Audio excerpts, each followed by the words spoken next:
మన చిన్నప్పుడు పల్లెటూరులో దొరికిన పాలు ఇప్పుడు సిటీలో దొరకటం లేదు. మా ఇంట్లో దీని గురించి మాట్లాడుకుంటున్నప్పుడు కంట్రీ డిలైట్ గురించి తెలిసి ఉన్నత ప్రమాణాలు ఉన్న ల్యాబ్స్ లో టెస్ట్ చేయించి రోజు రిపోర్ట్స్ ని యాప్ లో అప్డేట్ చేస్తారు. వాళ్ళ విధానాలు చూసి సంతృప్తి చెంది ఇలా రికమెండ్ చేస్తున్నాను. ఇప్పుడే కంట్రీ డిలైట్ యాప్ ని డౌన్లోడ్ చేసుకోండి. Download the country delight app now. Nageshwar garu, ఇప్పుడు ఈ ఫలితాలను చూస్తే, ఈ సీట్లను చూస్తే కూడా 62 సీట్లు గతంలో ఆమ్ ఆద్మీ పార్టీకి ఉంటే అందులో 40 కోల్పోయింది. బీజేపీకి 8 సీట్లు ఉంటే 40 యాడ్ అయినాయి. ఎగ్జాక్ట్ 40 ఆమ్ ఆద్మీ పార్టీ పోయింది, 40 బీజేపీకి యాడ్ అయినాయి. కాంగ్రెస్ అప్పుడు 0నే, ఇప్పుడు 0నే. అంటే ఆ మార్పుని ఎలా చూడాలి సీట్లను? అంటే అక్కడ వేరే కాంగ్రెస్ పార్టీ బాగా మార్జిన్ లేదండి. కాంగ్రెస్ పార్టీకి 4% ఇదివరకు ఓటింగ్ వచ్చింది, 6% అయింది. మీకు బీజేపీకి మొదటి నుంచి కూడా ఒక 32 to 38% ఓటింగ్ ఉంది. మీరు ఓన్లీ సీట్లు చెప్తున్నారు. 2015లో 3 సీట్లు వచ్చినప్పుడైనా, 2020లో 8 సీట్లు వచ్చినా, లేదు 1998 కన్నా ముందు గెలిచిన బీజేపీకి వర్స్ట్ ఎవర్ ఓటింగ్ టాలీ 32% ఢిల్లీలో. అంటే మీకు అంటే 1/3 ఓటర్స్ బీజేపీతో ఉన్నారు, ఓడినా గెలిచిన. సో అందువల్ల ఆ ఓటింగ్ ఉండడం అనేది కీలకం. ఇక అందువల్ల బీజేపీ ఓటింగ్లో ఎక్కడ గండిపడలే. మీకు ఎక్కడ గండిపడింది అంటే Aam Aadmi party Congress party voting మొత్తం ఆప్ తీసుకుంది. అందుకే కాంగ్రెస్ పార్టీ 15 ఏళ్ళ అధికారం ఉన్న పార్టీ 4% పడిపోయింది. ఇప్పుడు ఏం జరిగింది అంటే కాంగ్రెస్ పార్టీ తిరిగి ఒక 2% ఓటే క్యాప్చర్ చేసుకుంది, అంతకుమించి ఏం చేసుకోలేదు. కానీ ఆప్ వెనుకాల ఉన్న ఒక బలమైన ఓటర్స్, మిడిల్ క్లాస్ ఓటర్స్, నేను ఇంతకు చెప్పినట్టు ఢిల్లీలో 67% మిడిల్ క్లాస్ ఓటర్స్. సో ఇప్పుడు మీరు వెస్ట్ ఢిల్లీ, సౌత్ ఢిల్లీ చూడండి, మిడిల్ క్లాస్ స్ట్రాంగ్ హోల్డ్స్ అన్ని బీజేపీకి ఇచ్చింది. మీకు పూర్వాంచలి ఓటర్స్, ఈస్టర్న్ ఉత్తరప్రదేశ్, బీహార్ నుంచి వలస వచ్చిన ఓటర్లు, వీళ్ళు మీకు ఒక 30% ఉంటారు ఢిల్లీలో. ఆమ్ ఆద్మీ పార్టీకి బలమైన ఓట్ బేస్. అక్కడ మీకు లాస్ట్ ఎలక్షన్ ఐ థింక్ 14 సీట్లలో 13 గెలిచారు ఆప్. ఇప్పుడు బాగా దెబ్బతింటారు, 4 సీట్లు గెలిచారు, బీజేపీ గెలిచింది. అలా అంటే ఆమ్ ఆద్మీ పార్టీకి బలంగా ఉన్న social, economic and regional vote base ఏంటి, ఇది బీజేపీ అంచనా వేసింది. Social, economic and cost, class and regional vote base ఏంటి అంటే ఆప్ వెనకాలన్న సపోర్ట్ బేస్ యొక్క డెమోగ్రఫిక్స్ని స్టడీ చేసి కాంక్రీట్గా అక్కడ దెబ్బ కొట్టాడు. ఉదాహరణకు క్లాస్ ఓట్ బేస్ తీసుకుంటే మిడిల్ క్లాస్ పూరు ఆమ్ ఆద్మీ పార్టీకి బలమైన ఓట్ బేస్. మిడిల్ క్లాస్లో ఏం చేశారు, మిడిల్ క్లాస్లో ఆల్రెడీ ఆప్ పైన ఒక విరక్తి ఉంది. ఏంటి, మేము పన్నుల ద్వారా కట్టి డబ్బులు తీసుకెళ్ళి ఇట్లా పంచుతున్నారు ఈ వెల్ఫేర్ స్కీమ్స్ పేరిట అనేది. చదువుతోనే సమాజంలో మార్పు సాధ్యమని నమ్మిన వ్యక్తి, మారుమూల గ్రామంలో పుట్టి వేలాది మందిని మేధావులుగా తీర్చిదిద్దిన విద్యావేత్త, మనలో ఒక్కడు మల్క కొమురయ్యకు టీచర్స్ ఎమ్మెల్సీ ఎన్నికల్లో మొదటి ప్రాధాన్యతగా ఓటేద్దాం, గెలిపిద్దాం. తర్వాత air pollution, water pollution, roads సరిగా లేకపోవడం, ఇన్ఫ్రాస్ట్రక్చర్, ఇది మిడిల్ క్లాస్ని బాగా ఎఫెక్ట్ చేస్తుంది. మిడిల్ క్లాస్కి ఏంటంటే ప్రభుత్వం పైన ఆధారపడేది తక్కువ ఉంటుంది. ఇప్పుడు మీకు జగన్ కూడా చూడండి, రోడ్లు బాగాలేదనేది ఒక పెద్ద ఫ్యాక్టర్ అయింది. మీకు హైదరాబాద్లో చూడండి, ఈ విజిబుల్ ఇన్ఫ్రాస్ట్రక్చర్ డెవలప్మెంట్ కేసీఆర్ లాభం చేసింది. సంక్షేమ పథకాలు అమలైన గ్రామీణ ప్రాంతాల్లో బీఆర్ఎస్ ఓడిపోయింది. సంక్షేమ పథకాల అమలు కంపారిటివ్లీ తక్కువ ఉండి ఇన్ఫ్రాస్ట్రక్చర్ డెవలప్మెంట్ ఉండే హైదరాబాద్లో బీఆర్ఎస్ గెలిచింది. అందువల్ల ఈ మిడిల్ క్లాస్ ఓటరు ఆప్ నుంచి బీజేపీ లాగేసుకుంది. తర్వాత పూర్ ఓటర్ అంటే ముఖ్యంగా అనాథరైజ్ కాలనీస్ 6% ఓటర్స్ ఉంటారు. మీకు ఢిల్లీ జాగ్రఫీ ఏంటంటే ఒక 17% మాత్రమే పాష్ ఏరియాలో గేటెడ్ కమ్యూనిటీస్లో ఉంటారు.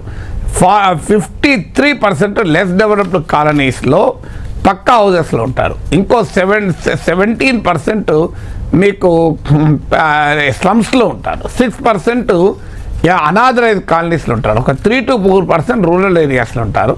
అలాగే అరౌండ్ 3% 4% గవర్నమెంట్ అకామిడేషన్లో ఉంటారు. ఇది మీకు నేను I'm referring to the Lokniti CSDS survey. So ఈ సర్వే ప్రకారం వచ్చింది. అంటే ఇక్కడ ఆప్కు బలమైన ఓట్ బేస్ ఎక్కడ ఉంది అంటే ఈ అనాథరైజ్ హౌజెస్ ఉన్న వాళ్ళు. అక్కడ మోడీ వెళ్ళి మీ స్లమ్స్ను మేము తొలగించము, మీ అనాథరైజ్ హౌసెస్ తొలగించము, మీకు అక్కడే పక్కా ఇల్లు కడతామని చెప్పి ప్రామిస్ చేశారు. అందువల్ల ఇలా ఆమ్ ఆద్మీ పార్టీకి ఉన్న క్లాస్ ఓట్ బేస్ను చాలా జాగ్రత్తగా పూరర్ సెక్షన్స్కు వెల్ఫేర్ స్కీమ్స్ అనౌన్స్ చేశారు.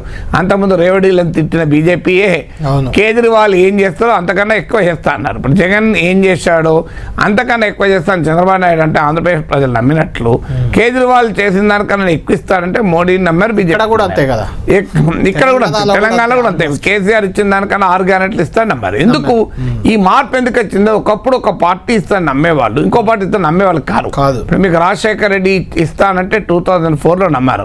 2009లో చంద్రబాబు నాయుడు ప్రతి అకౌంట్లో 2000 రూపాయలు వేస్తానని నమ్మలేదు. రాజశేఖర రెడ్డి కూడా కొత్త హామీలు ఇవ్వలేదు కానీ గెలిచాడు.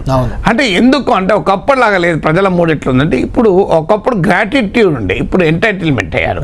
తేడా ఏంటంటే ఎవడైనా ఇస్తాడు, కళ్యాణ్ ఇస్తాడు, నాగేశ్వరని ఇవ్వడైనా ఇవ్వాల్సిందే, మా కొరకు ఇస్తాడు, వాడి కొరకు ఓడించుకుంటున్నాడు అనే భావన పెరిగింది. ఆ పెరిగిన తర్వాత నాకు కేజ్రీవాల్ అయితే, మోడీ అయితే, జగన్ అయితేంది, చంద్రబాబు అయితే, కేసీఆర్ అయితే, రేవంత్ అయితే ఎవరైనా ఇస్తారు కదా అనేది ఆ ఫ్యాక్టర్ అనేది లేదు. ఆమ్ ఆద్మీ పార్టీకి ఆ ఫ్యాక్టరే మెయిన్. ఆ ఫ్యాక్టర్ కాస్త ఎగిరిపోయింది. అందువల్ల ఈ క్లాస్ బేస్, కాస్ట్ బేస్ లో కూడా తీసుకుంటే దళిత్ ఓటరు ఆప్కు ఒక బలమైన ఓటరు, ముఖ్యంగా వాల్మీకిస్, జాతవ్స్. అందులో ఈ 5 ఏళ్లలో ఆర్ఎస్ఎస్ బాగా కాన్సన్ట్రేట్ చేసి ఆ సెక్షన్లో పనిచేసింది. బీఎస్పీ పోటీ చేసి, కాంగ్రెస్ పోటీ చేసి ఎంతో కొంత దళిత్ ఓటు తీసేసుకుంది. అందువల్ల ఆ దళిత్ ఓట్లో కొంత గండిపడి ఎంఐఎం కూడా పోటీ చేసింది. అది ముస్లిం ఓటు. మీరు అన్నట్టు నెక్స్ట్ ముస్లిం ఓటు. 2015, 2020లో బీజేపీని ఓడించడానికి complete consolidation of Muslim vote ఆప్కి వచ్చింది.